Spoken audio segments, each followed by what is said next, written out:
JB Cycles here with an update on the 3rd of July. Today I'm going to show you the status of the cycles that I'm following. So here I have the S&P back to the 1950s, and up here in red I have the 7-year cycle. It started out as a 3.5-year cycle, but then I realized that every second cycle behaved a bit different, and it looked more like a 7-year cycle. We see here we have a market low at the cycle low, at the 7-year low. The other type of 3.5-year cycle lows, they are a bit more irregular. We see this was a late low.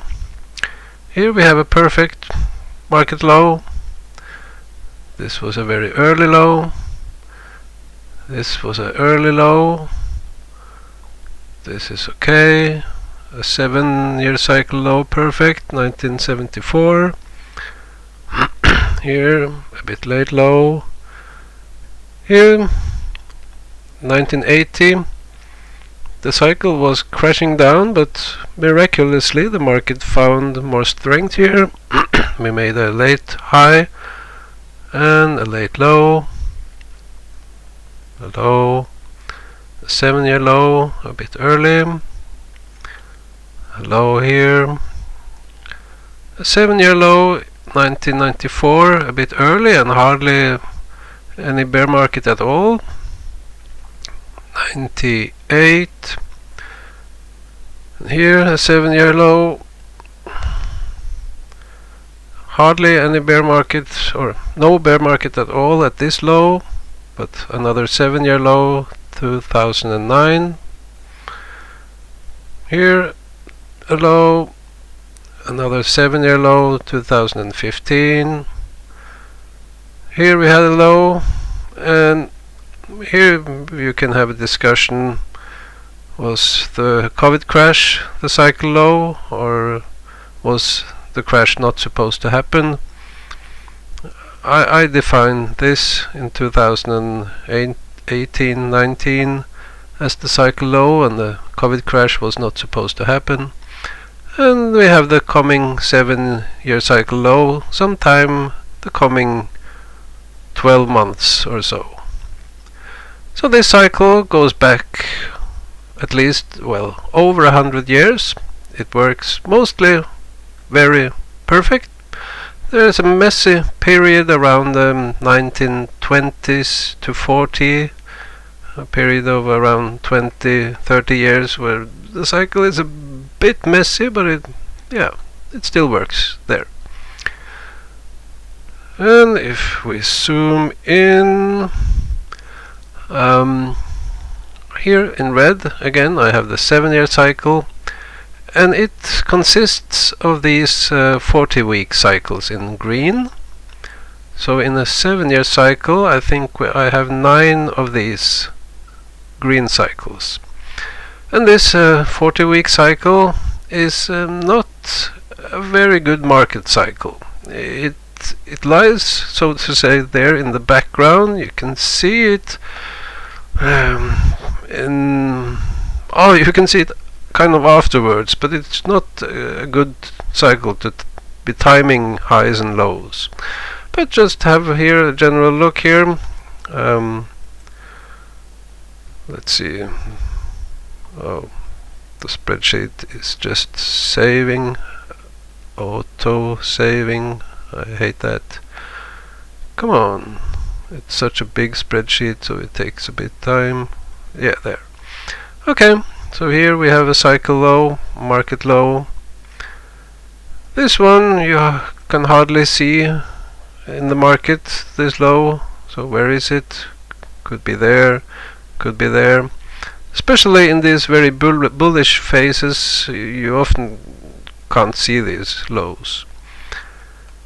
Here, perhaps this was the low, and as you see, the COVID panic was not supposed to happen by this cycle. Here we have a low, and here perfect, there, yeah, perfect. Here another very bullish phase where we hardly see the cycle low. Is it here somewhere? often in these cases you kind of see it in the momentum, but you can't see any clear correction marking the cycle low. Here a bit late low, and here a bit late low. Should have been around here, but it was a bit late. Here late. Sometimes that is the cycle or the market, they are not perfectly in sync. If you go back here, a bit messy, bullish phase. So where is it? Is it here? And here, I don't know, around here somewhere. So it's not a very good cycle to be timing markets. And if we zoom in further, I have the 25-week cycle. We see it here in red. We have the preferable low here, but sometimes we have the market low at this secondary low. So in February, early March, that was a cycle low. Here a bit late. There we have a cycle low. There. Here a bit late at the secondary low. Here late at the secondary low. Here a bit early. Here you hardly see any low. Here a bit messy. Where is it? Here. Perfect. A bit late. And here it starts to get messy back in 2015, because at this point somewhere here this cycle it shifted, and I hate that when it happens, but it happens. Well, can be 10 years of stable cycle and then it shifts. It can be 5 years, and in this period where it shifts you get very confused until you start to see the new pattern. But the cycle length is still there, it's just that the market behaves a bit different through the cycle.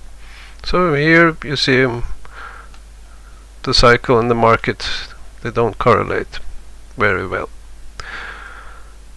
So this cycle favors a market low around mid-August, if this cycle is dominant and still is working. If we go back to if we go back to the 40-week cycle, we see this as a low between end of November or sometime October, November. And the other one had mid-August, so a bit confusing there. Which one will be dominant, or will any cycle start to shift? Preferably this one, because the other one is more stable. And then we have I see my 10 minutes is running up, so I'll make a second part. See you there.